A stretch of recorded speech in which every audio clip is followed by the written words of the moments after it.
Hi, my name is Olivia. Welcome to We Go Again Next Summer. Today I have with me Kevin. Hi, Kevin. Hi. Good to have you. Thank you. The last time I saw you was at Freedom's wedding. Yes, that's about 2 months ago. Yes. Yeah, about. Yes. Today I'm talking about the dating scene abroad with Kevin. So we're talking about dating abroad in 2024. The street is tough. The street is military. So Kevin, just to get into the flow of things, I'm going to ask you a series of questions, just rapid fire questions.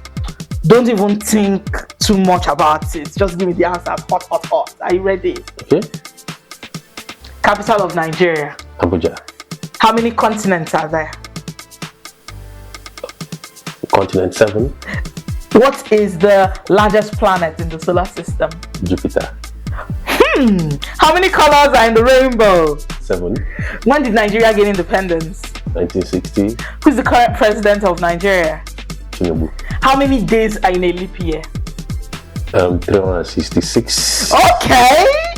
What is the smallest country by land area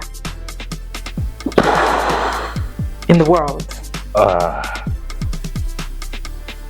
Dominican Republic. No, Vatican City.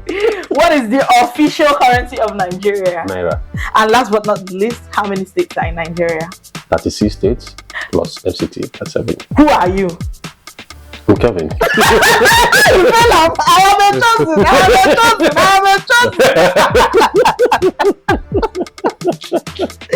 knew I would catch you somewhere. Okay, Kevin, let's just dive right into it. Dating abroad, absolutely different from dating in Nigeria. Obviously, yes. Obviously. What would you say is like the biggest difference? Like, what's the first thing when you started dating here? What was the first thing you noticed and said, this is a different level entirely? From culture, in Nigeria, it's easier to walk up to a girl, talk to her, get her number. Okay. While here, it's a bit different here. Some because of the culture here, so you need to be mindful how you approach people to avoid them. So the cultural difference, and again in Nigeria, game of number. Like I've always told people that dating is a game of number. Yeah. So in Nigeria, we have lot of girls we walk to every day and make captures. While here, we have limited numbers here. So when you say girls, do you mean girls of all races, all colors, or are you talking specifically about Nigerian girls? Well, as a Nigerian, so automatically you'll be attracted to a Nigerian girl. Okay. More, Yeah, it's easier to even ask a Nigerian girl out. Is it? Right, I think it's easier. Yes. Yeah. Is it when you say it's easier to ask a Nigerian girl out? Do you mean Nigerian to Nigerian, or do you mean generally? From a personal perspective, Nigerian to Nigerian. Yes. Okay. Yeah. But have you dated outside Nigeria? Yes. You have. Yes. Now, what has the experience been like? Like dating a Nigerian babe, dating a non-Nigerian babe. What stands out to you? Well, from my personal experience, Nigerian babe all the way. Nigerian babes all the way. Okay. Yeah. And maybe because, of course, almost all my life I've been in Nigeria and so used to them. And anytime any dates, Nigerian girls. Okay. Yeah.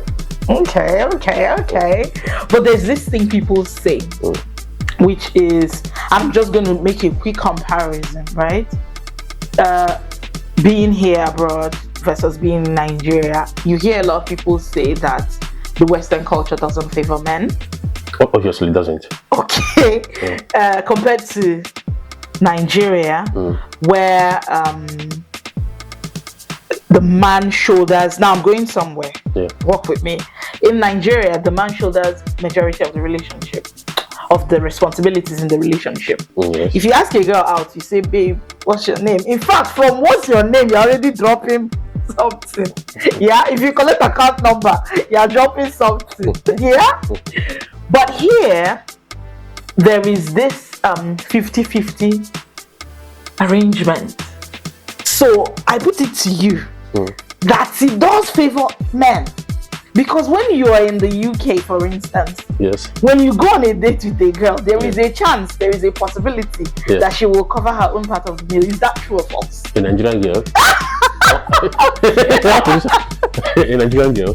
Okay, that's a good question. Okay, let me put it this way. I've never gone on a date with a Nigerian girl that shared or volunteered to cover the bill. Okay. Never. It has only been me that would cover the bill 100%. Odogu. No, not because I'm Odogu. Okay. But because most cases I ask for the date, right? Let's go on a date. So naturally, a Nigerian girl would think because you asked me on a date, you shoulder the responsibility, right? But the other way around, if you take a white girl out, she will definitely volunteer to split the bill with you. There you go. Yeah, but a Nigerian girl will not. So why is it then that you would say that the Western culture doesn't favor men? Because if you take a white girl out and she pays the bills, doesn't I'm not talking about not just about the bill. Have you heard this saying that in Western world it's child, women, pet before men? Have you heard that before? Of course, everyone knows it. Of course, child, women, pet. That's when I'm saying pet, cat, dog before men. So equally.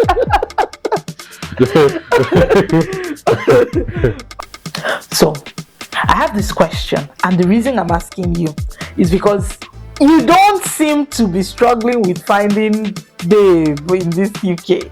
So tell me, where is the best place, or how best can one find singles, Nigerian singles, since we're now talking about, the Nigerian community gone. Personal experience online. Oh, okay. Facebook, Instagram. Okay. Yeah. So I think there are other dating apps, but I think Facebook, Instagram are far better dating apps than other apps. So when you say...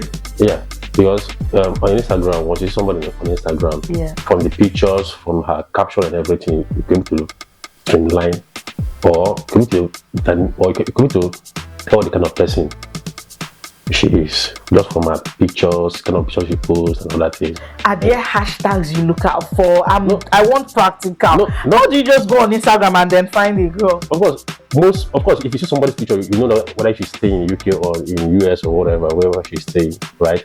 And again, personally for me, there are kind of pictures I will see. I don't know, this one is a no, right? Okay. Yeah.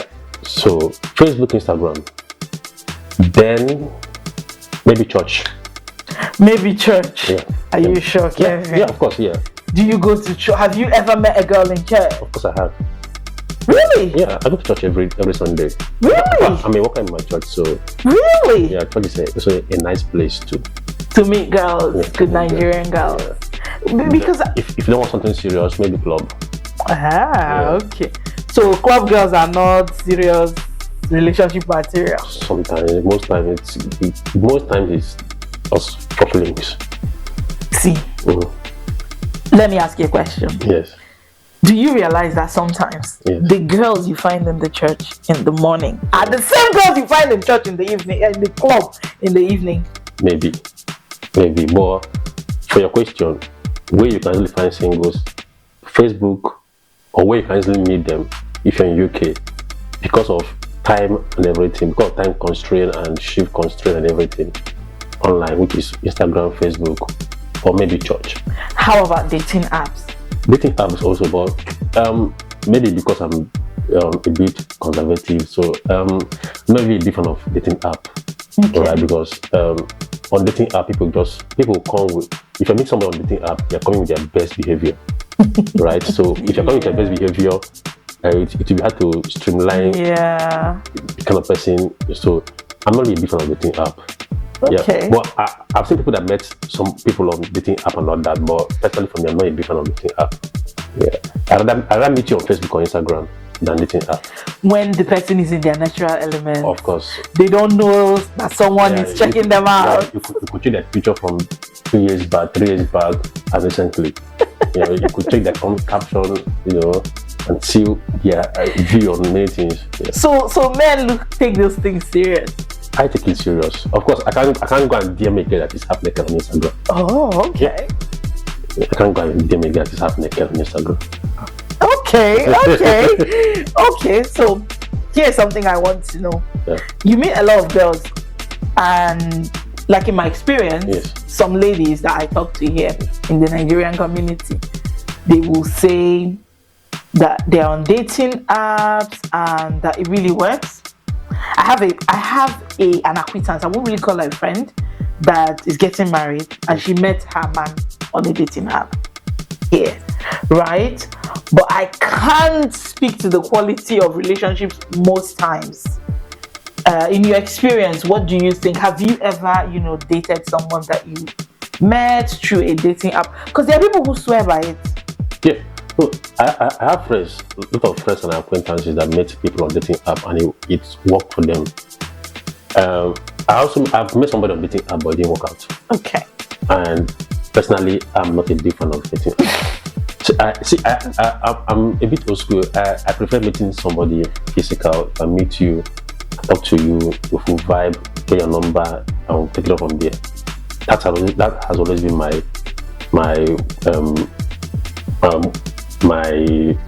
kind of operation. Yeah, your modus operandi. Yes. So let's talk city to city. Yes.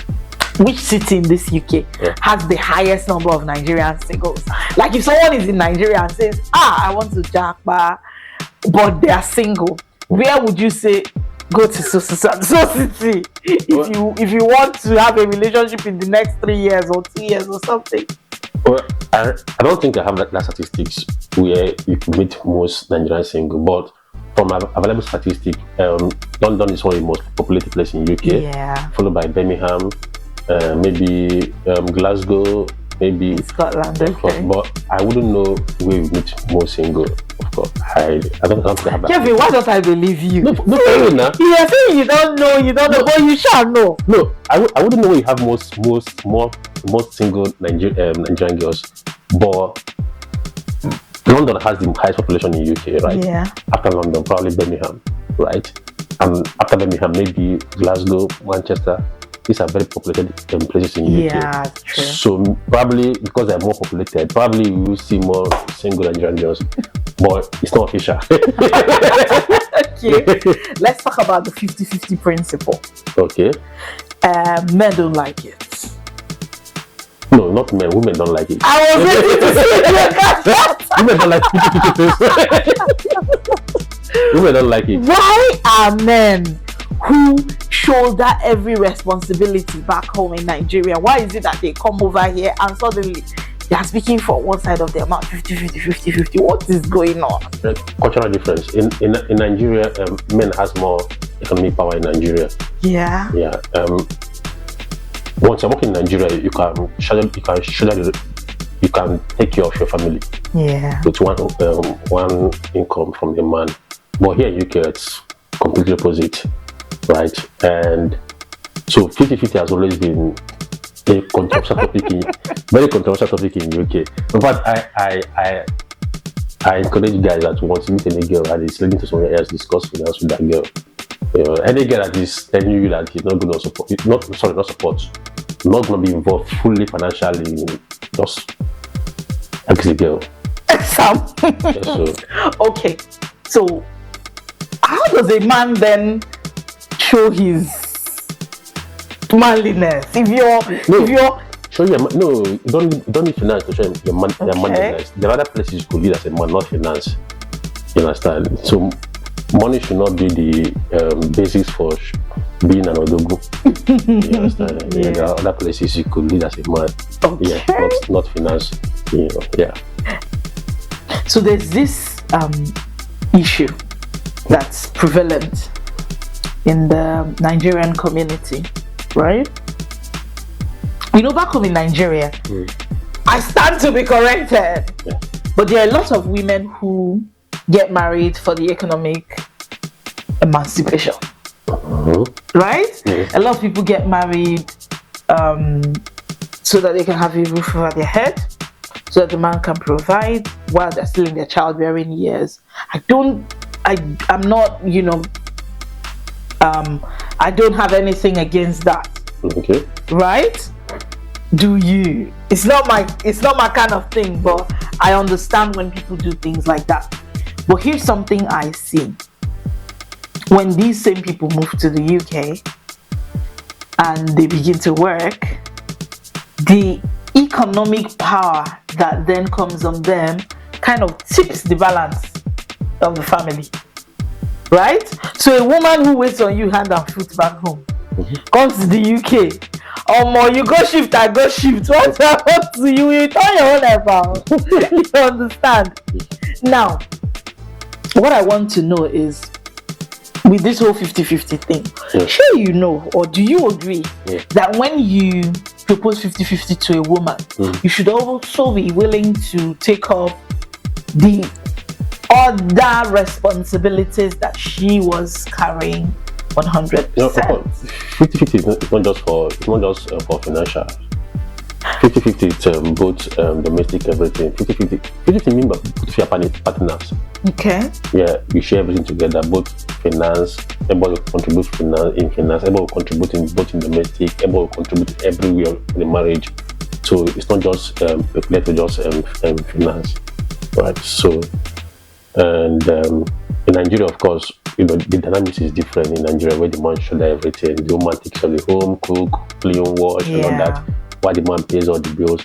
But reverse is the case here. Everybody has equal economic strength, So, so if everybody is contributing financially, everybody should also contribute in domestic work, and all that. So, but I know some men too find it difficult to, because most men are not domesticated, so it's a bit difficult for some men to cope in that aspect, and that's where the problem comes in. Where the woman is not contributing towards the finance, but the man doesn't want to contribute. And the man doesn't want to contribute in helping in domestic work. Then it becomes a problem, because a one-sided affair. So that's where most men need to sit up. Not for people like us. Not for people like you. You can tell them that. Yeah, very well. Okay. There is, when you talk about 50-50, there are some women, who will never do 50-50. Yeah, well, in my own case, I don't want to call it 50-50, I call it 100-100. Okay. Yes, so you bring everything you have into the marriage, I bring everything I have into the marriage, and then we'll build it up together. That's it.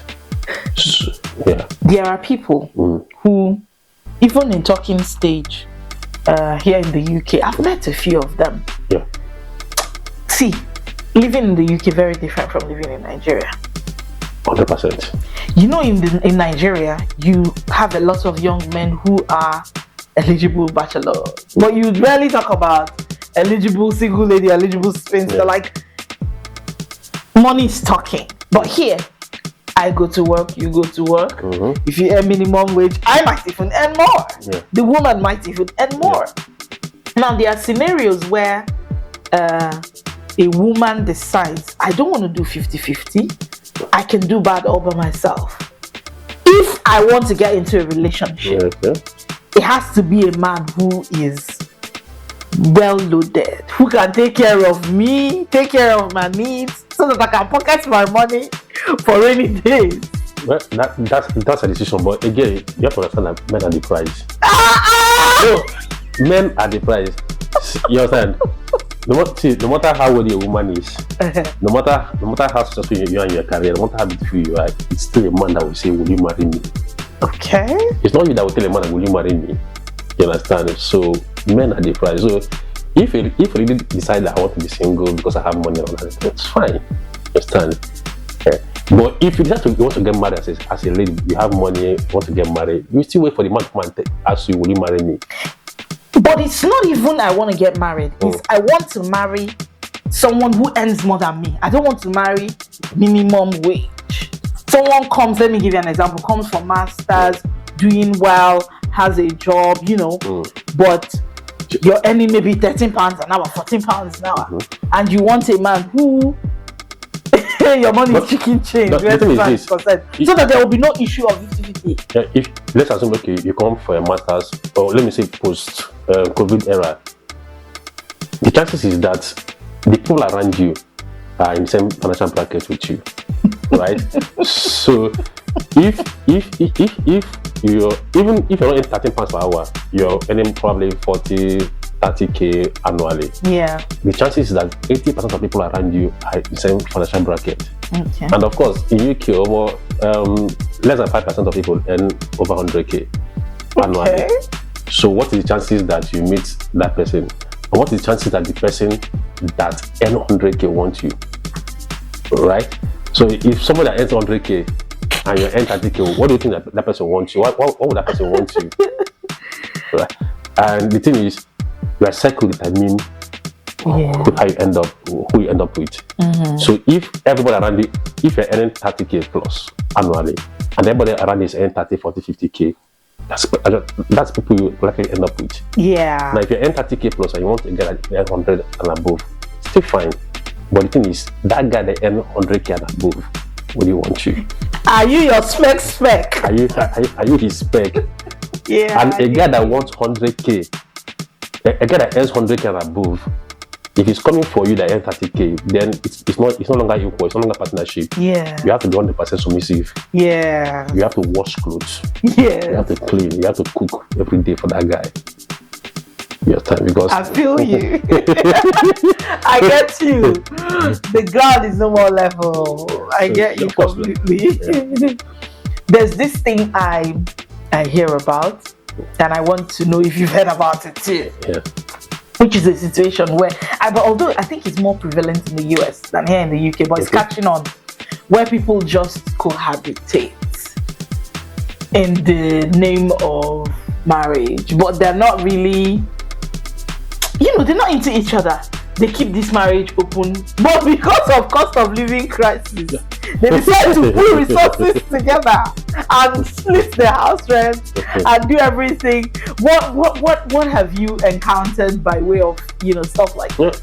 I've had stories like that, but I don't have any personal experience. But I've had stories where people will just cohabit just to cushion the effect of cost of living. And I think it's also catching up in UK, because cost of living and energy, it's crazy. It's skyrocketing now. If Muhammad doesn't come to the mountain has to go to Muhammad. Now, what men have learned these days, some men who for different reasons, maybe they can't find a woman they like, a woman that aligns with their values, or my mother said, I must marry from my village. They go home, they pick a wife, they bring her back abroad, and then they start the marital life.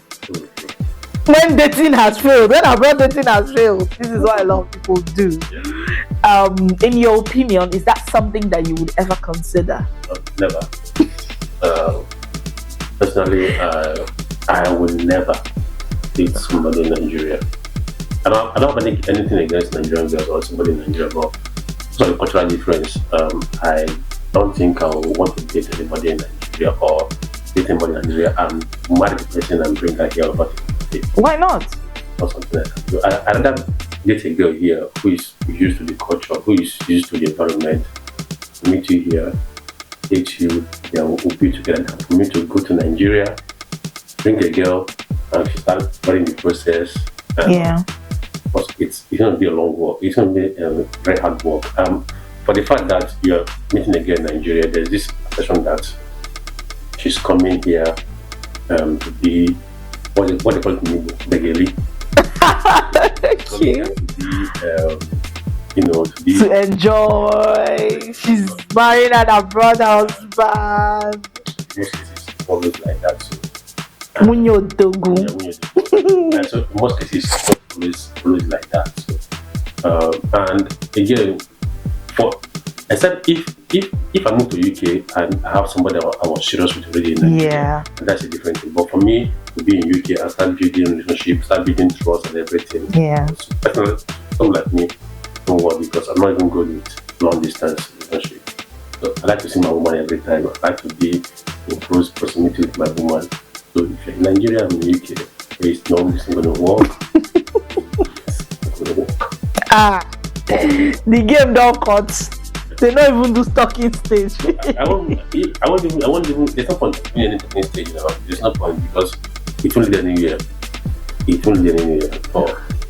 But okay, I have a scenario. I actually meet a girl, or a girl DM'd me, and very beautiful girl, very pretty, everything I want in a woman, like physical wise, everything I want in a woman. So when we got talking, tell me where she was, I told her where I was, and I put her for listening to work, you need to come to UK. Yeah. By herself? Yes, no. She needs to find transport. You need to come to and I gave out means through which she can come to the UK. Yeah. You understand? Come to the UK after a while. If you still find me okay, they don't take it out from here. But I can tell them cannot start a relationship with you while you're still in Nigeria. Then not fall in love. Then I'm not going to pay a price for something. What's the downside of that? Well, for the downside is, if now this is personal opinion or this from personal observation. If you bring a woman from Nigeria to UK, like I said, she's coming as Umedogu. Now, if she comes here, most times she don't want to work. Right. Yeah, she will see most of the workers beneath her. Right. Yeah. So I've just got one final question, and then we'll call it a day. Okay. As someone who has successfully figured out the dating scene, you've hacked the abroad dating, yeah? What one advice would you give to anyone who is new on the dating scene abroad, especially in the UK? What's one thing that you would say? First of all, know what you want. Yeah. And talk to a lot of people. Do not be timid to talking to girls. Talk to different girls. Know what you want. Look for somebody that match your preference, your criteria, and all that. Then from here. But the most important thing is not be shy. Don't be timid. Anybody. No girl is above your same man. Yeah. So talk to everybody you see, and if they align with your principle, then take it from here. Simple like that. Thank you so much you for coming. And if you're watching, you've heard Kevin. Go forth and talk. Open your mouth and talk. Closed mouth doesn't get fed. You can't be saying there's no girl in the UK. There's the little that you see. Talk to them at least now, and then we'll see where it leads. If you've enjoyed today's episode, go on in the comments. Tell us what you think. Share your thoughts. Of course, like. And most importantly, subscribe. Thank you, and I'll see you next time. My pleasure. Cheers.